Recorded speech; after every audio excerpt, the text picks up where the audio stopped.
आप सभी को नमस्कार। विनय पांडे की धार्मिक विधि कक्षा में आपका स्वागत है।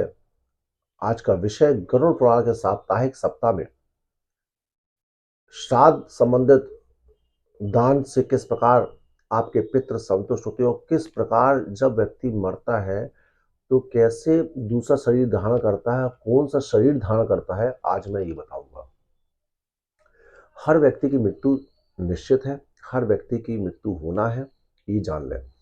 जिस प्रकार आपके दादा परदादा जिनकी मृत्यु हो गई है उनसे आप मिल नहीं पा रहे हैं, जिस प्रकार वे लोग आपसे मिल नहीं पा रहे हैं, उसी प्रकार ये जान लीजिए जिस दिन आपकी मृत्यु होगी तो आप भी अपने बच्चों से, अपने परिवार वालों से नहीं मिल पाएंगे। ना आपके पास रिमोट रहेगा, ना ये काया रहेगी, ना कुछ रहेगा, ना कुछ रहेगा। लास्ट वीडियो में मैंने आपको बताया था कि जो धन रहता है वो घर तक ही रह जाता है। जब हमारी मृत्यु होती है तो जो धन रहता है वो घर तक ही सीमित रह जाता है, घर में ही रखा रह जाता है। माता पिता भाई बहन बंधु जितने लोग हैं वो शमशान घाट तक ही सीमित रहेंगे और जो हमारा ये शरीर रहेगा ये चिता तक ही सीमित रहेगा। हमारे साथ मतलब हमारी आत्मा के साथ जो है पाप पुण्य मन जो है आत्मा के साथ चलती है, वही आपके कल्याणकारी आगे का रास्ता बनाती है। गरुड़ पुराण की महिमा के बारे में मैंने आपको पूर्व बता दिया। जो कोई इस गरुड़ पुराण को दिन रात पढ़ता है, सुनता है, सुनाता है, उस पर नारायण की कृपा बनी रहती है। उन लोगों ने भ्रम फैला दिया कि मृत्यु के बाद ही गरुड़ पुराण को पढ़ा जाता है क्योंकि वो आत्मा के सब्जेक्ट के बारे में बताया जाता है, जबकि ऐसा नहीं है। गरुड़ पुराण को नारायण भगवान जो सर्वशक्तिशाली हैं, जिनमें पूरा लोक विराजमान है, जो पर से परे हैं, उन भगवान नारायण ने अपने गरुड़ पक्षीराज को यह कथा सुनाई है और जीव आत्माओं के बारे में बताई है।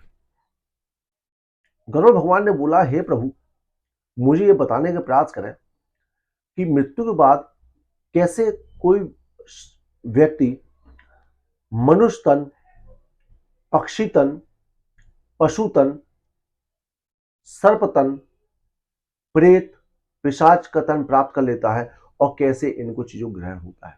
नारायण भगवान बोलते हैं, हे पक्षीराज, मैं तुमको इसका कारण और इसके बारे में तुमको विशद बताता हूं। पक्षी को जब कोई व्यक्ति मृत्यु के बाद श्राद्ध करता है, यदि वो व्यक्ति मरने के बाद यदि मनुष्य तन में गया है तो उसको आहार मिल जाता है, वहां पर आहार मिल जाएगा जिस रूप से भी। यदि वह पशु बन जाता है तो उसको तृण मतलब घास मिलेगा, नहीं तो भटकता रहेगा। और यदि वो पक्षी बन जाता है तो उसको फल मिलेगा।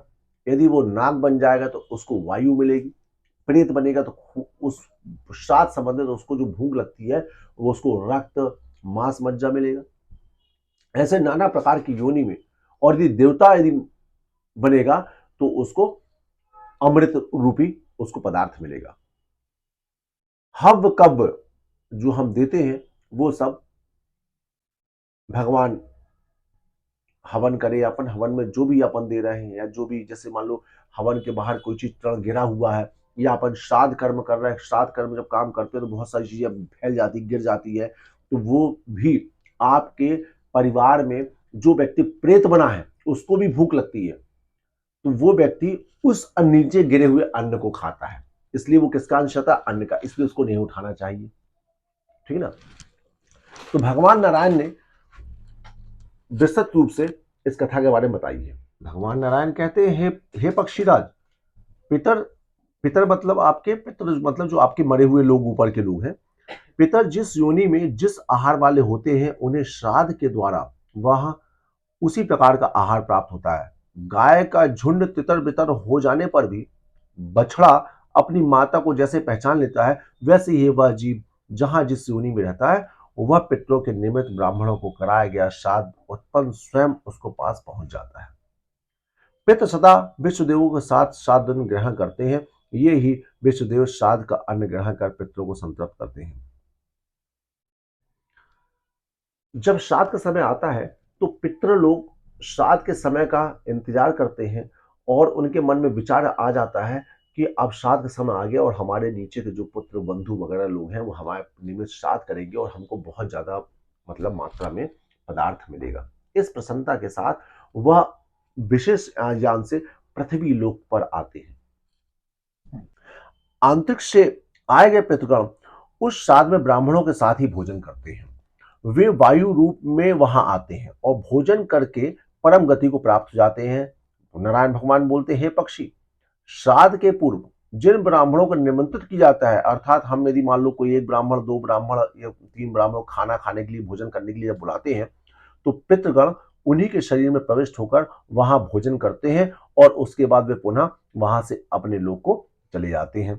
यदि श्राद्ध करता श्राद्ध में एक ही ब्राह्मण को निमंत्रित करता है तो उस ब्राह्मण के उदर भाग में पिता रहेंगे, वाम पार्श्व में पितामह रहेंगे, दक्षिण पार्श्व मतलब दक्षिण भाग मतलब दाहिना हाथ के साइड कंधे में पितामह रहेंगे, परदादा रहेंगे और पृष्ठ भाग में पिंडभक पितर रहता है। श्राद्ध काल में यमराज प्रेत तथा पितरों को यमलोक से मृत्यु लोक के लिए मुक्त कर देते हैं और जो पितृगण जो है नरक भोगी रहते हैं, जो नरक भोगते रहते हैं, वो अपने आप को प्रायश्चित करते हैं और ये अपेक्षा करते हैं कि जो भी आप श्राद्ध करते हैं उसमें हमको मधु मिलाकर, मधु मतलब अमृत के तुल्य होता है, हमारे पूर्व मतलब हमारे पुत्र वगैरह लोग जो है मधु मिला के हमको उसका सेवन कराएंगे तो वो संतुष्ट हो जाएंगे और उस पाप योनि से उनको मुक्ति मिलती है। इस प्रकार से वो चिंतन करते हैं। गरुड़ भगवान ने पूछा नारायण भगवान से, हे प्रभु, क्या कभी किसी व्यक्ति ने आज तक ऐसा देखा है कि कोई व्यक्ति पितृ आसमान से नीचे आता है और भोजन करता है? तो भगवान ने बोला, हाँ पक्षीराज, ऐसा जो है हुआ है। इसके बारे में मैं कथा तुमको सीता जी की कथा बताता हूँ, सीता और दशरथ और राम जी की कथा बताता हूँ। एक बार श्राद्ध के दौरान राम जी ने पुष्कर तीर्थ में ब्राह्मणों को आमंत्रित किया भोजन के लिए। सीता जी चूंकि दक्ष थी, सीता जी बिल्कुल उनको सभी विधि मालूम था, उन्होंने अपने योग बल से जो है भोजन को बनाया। पुष्कर तीर्थ में यात्रा जब कर रहे थे और तीर्थ में पहुंचकर उन्होंने श्राद्ध कर्म करना प्रारंभ किया, तब जानकी ने एक पके हुए फल को सिद्ध करके राम के सामने उपस्थित किया। श्राद्ध कर्म में दीक्षित प्रियतमा राम की आज्ञा से स्वयं दीक्षित होकर सीता ने उस धर्म का समायक पालन किया। उस समय सूर्य आकाश मंडल के मध्य पहुंच गया था, मतलब दोपहर का टाइम हो गया था और कुतुब मुक्त था। तो श्री राम ने जिन ऋषियों को निमंत्रित किया था वे सभी वहां पर आ गए। आए हुए उन ऋषियों को देखकर वैदेही राज की पुत्री मतलब सीता जी, जानकी जी, राम की आज्ञा से अन्न परोसने के लिए वहां आई। किंतु ब्राह्मणों के बीच, जहां वहां ब्राह्मण सब बैठे थे, उनको भोजन परस रही थी, तो उसी बीच में जाकर वे तुरंत वहां से दूर चली गई और लताओं के मध्य छिपकर बैठ गई। सीता एकांत में छिप गई। यह बात जानकर श्री राम ने विचार किया कि ब्राह्मण को बिना भोजन कराए साध्वी सीता लज्जा कहां कहीं कहीं चली गई होगी। पहले भगवान ने सोचा श्री रामचंद्र ने कि मैं ब्राह्मणों को भोजन करा लूं, फिर इस बात पे विचार करूंगा कि सीता जी क्यों एकांत में चली गई हैं।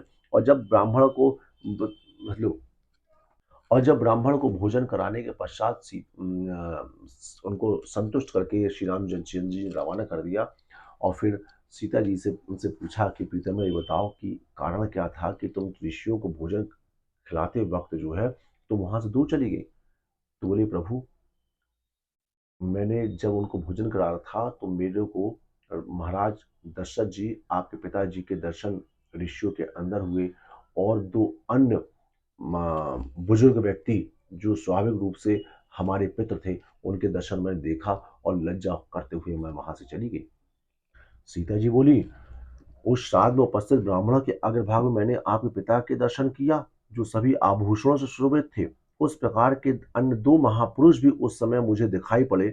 आपके पिता को देखकर मैं बिना बताए एकांत में चली गई। हे प्रभु, वल्कल और मृग चर्म धारण किए हुए, मतलब हिरण की धारण किए हुए, मैं कैसे राजा दशरथ के सम्मुख जा सकती थी? वीरों का विनाश करने वाले प्राणनाथ, मैं आपसे यह सत्य कह रही हूं, अपने हाथ में राजा को मैं वह भोजन कैसे दे सकती थी जिसके दासों के भी दास कभी भी वैसा भोजन नहीं करते रहे? तृण पात्र में उस अन्न को रखकर मैं कैसे उन्हें ले जाकर देती। मैं तो वहां वही हूँ जो पहले सभी प्रकार के आभूषणों से शोभित रही, सजी धजी रहती रही, पूरे आभूषण रही। अब मैं वन में रह रही हूँ, उनके सामने जा रही हूँ। इस प्रकार से सीता जी लज्जा गई और राम जी ने अपनी पत्नी के ऐसे वचन सुनकर उनके मन में विस्मय हो उठा। यह तो आश्चर्य है। ऐसा कहकर वे अपने स्थान पर चले गए। सीता ने जिस प्रकार अपने पितरों को दर्शन किया था, श्री नारायण ने उसी प्रकार गरुड़ भगवान को बता दिया। गरुड़ भगवान बोलते हैं कि प्रभु, वायु रूप में पितृलोग कैसे घर के द्वार पे खड़े रहते हैं? तो बोले अमावस्या की तिथि पे सभी लोग को ध्यान रखना चाहिए। अमावस्या के दिन विशेष यान से पितर आपके द्वार पे, अपने घर के द्वार पे आके वायु रूप में आके खड़े होते हैं और वे अपेक्षा करते हैं कि हमारे घर वाले कुछ ना कुछ हमको आहार खाने पीने के लिए देंगे और हमको संतुष्ट करेंगे। और जब सूर्य अस्त होने लगता है तो वो निराश होकर, निंदा करते हुए, श्राप देते हुए जो है अपने लोक के लौट जाते हैं और बहुत ही संताप देते हैं, जिससे परिवार में दोष लगता है। यदि उनके द्वार में उनको भोजन मिल जाता है और वे संतुष्ट होकर लौटते हैं तो अपने परिवार को आशीर्वाद देते हैं, जिससे सभी फली फूलित रहते हैं। इसीलिए सभी को चाहिए कि अमावस्या की तिथि को, जैसे भी हर महीने में एक दिन अमावस्या पड़ती है, अमावस्या की तिथि में सभी लोग पर्याप्त मात्रा में घर में पूरी सब्जी बनवाएं, खीर बनवाएं और द्वार पे उसमें काला तिल डाल के रख दें और एक गिलास में पानी रख दें। हाथ जोड़ के प्रार्थना कर लें कि आप सभी पितरों को आमंत्रित है, आप वायु रूप में यहाँ उपस्थित हैं या किसी भी रूप में आप उपस्थित हैं, क्योंकि वो जिस पंडित ब्राह्मण, जिस जीव, कुत्ता बिल्ली, जिस जीव उसको खाता है, वे उसी जीव के अंदर हवा के रूप में उपस्थित हो जाते हैं और उसका भोजन ग्रहण करते हैं। करने के बाद उसी हवा से बाहर निकल के वो पुनः अपने यमलोक चले जाते हैं। ऐसा गरुड़ पुराण में भगवान ने बताया है। भगवान कहते हैं शरीर के अंदर जो धूम रहे ज्योति, मतलब आत्मा है, जीवात्मा जो हमारे अंदर रहती है, वह मृत्यु के बाद तुरंत ही वायवीय शरीर, मतलब हवा के रूप में हो जाती है और एक तरह का आशा लेकर, जिसके जो जैसे मान लीजिए कि कोई इल्ली है या फिर कोई जोक है, एक घास के ऊपर चल के दूसरे घास का सहारा लेके पहले घास को त्याग करके दूसरे घास को प्राप्त करती है, उसी प्रकार जैसे ही हमारी मृत्यु होती है, हम इस शरीर को त्याग करके दूसरा शरीर ग्रहण करते हैं। दूसरा शरीर, कोई भी दूसरा शरीर ग्रहण करते हैं, चाहे दूसरा शरीर, पहले तो हमारा वायु वाला ही शरीर रहेगा, हमको वायु में शरीर मिल जाते हैं, जिसको आप लोग प्रेत बोलते हैं, उस रूप में हम हो जाते हैं। उसके बाद कहाँ किसको मिलना है वो आपके पुण्य पाप तय करते हैं।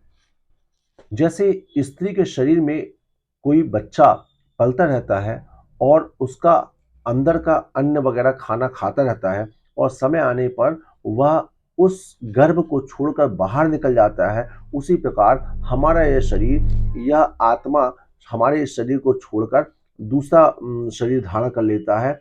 चाहे वो वायु का शरीर धारण कर लेगा जो हमको दिखता नहीं है, और अधिकार लेकर उस शरीर में प्रवेश करता है। उस एक शरीर में प्रविष्ट होते हुए प्राणी के काल क्रम, भोजन या गुण संक्रमण जो स्थिति है, उसे अपितु ज्ञानी व्यक्ति ही देख सकते हैं, हर व्यक्ति नहीं देख सकता। और प्राणी के इस शरीर में जैसे कौमार, यौवन और बुढ़ापे की अवस्थाएं होती हैं, मतलब जवानी आ गई, बच्चापन आ गया, जवानी आ गई, फिर मतलब अपना बुढ़ापा की अवस्था आती है, वैसे ही दूसरे शरीर के प्राप्त होने पर भी समझना चाहिए। जिस प्रकार मनुष्य पुराने वस्त्र को त्याग कर नए वस्त्र को धारण करता है, उसी प्रकार शरीर पुराने शरीर को त्याग कर नए शरीर को धारण करता है। ये बात जानना चाहिए। इस शरीर को ना शस्त्र छेद सकता, ना अग्नि जला सकती है, न जल आर्द्र कर सकता है और न वायु सुखा सकती है। वसांसि जलानि यथा विहाय ग्रहति नरोपराणि तथा न्यानि सयान्ति नवानि देहि। नैनम छिद्दन्ति शस्त्राणि, नैनम दहति पावकः, न चैनम केलदयंतापो, न शोषणी मारुता मारुता। अर्थात जैसे हमने बताया कि यह शरीर जो है, इस शरीर आत्मा को कोई काट नहीं सकता, न भिगो सकता, न जला सकता है। ये सारी बातें मैंने आपको बताया। लेकिन भगवान कहते हैं कोई कोई जीवात्मा पिंड शरीर विलंब से प्राप्त करता है, क्योंकि मृत्यु के बाद वह स्वकर्म अनुसार यमलोक को जाता है। चित्रगुप्त की आज्ञा से वह वहां नरक भोगता है। वहां की यातनाओं को झेलने के पश्चात उसे पशु पक्षी आदि की योनि प्राप्त होती है। मनुष्य जिस शरीर को ग्रहण करता है, उसी शरीर में मोहवश उसकी ममता हो जाती है। शुभ अशुभ कर्मों के फल भोगकर मनुष्य इससे मुक्त हो जाता है। मतलब हम इस शरीर में रह रहे हैं, तो हमको इस शरीर से मोह हो चुका है, लेकिन आप ध्यान रखना, जैसे शरीर आप छोड़ोगे आपको दूसरा शरीर मिल जाएगा, उसमें भी आपको वैसा ही मोह उत्पन्न हो जाएगा। इसलिए मृत्यु से इंसान को डरना नहीं चाहिए। मालूम है, चूंकि हम यहाँ रह रहे हैं, लेकिन इससे मुक्ति अपनों को जब मिलेगी, जब हम योग विद्या के माध्यम से भगवान की भक्ति में लीन रहेंगे। यदि माया में फंसे रहेंगे तो स्वाभाविक शरीर जो हमारा, ये माया ही है। इसीलिए हम लोग को माया से दूर रख के भक्ति और भजन कीर्तन में विशेष ध्यान देना चाहिए। गरुड़ भगवान कहते हैं कि हे नारायण, हे भगवान, कृपया आप ये बताएं कि बहुत से पापों को करने के बाद भी इस संसार पार करके प्राणी आपको कैसे प्राप्त कर सकता है, उसे आप मुझे बताएं। हे लक्ष्मी नारायण, जिस प्रकार मनुष्य को संसर्ग पुनः दुख से ना हो संसार सागर से, उस उपाय को बताने की कृपा करें।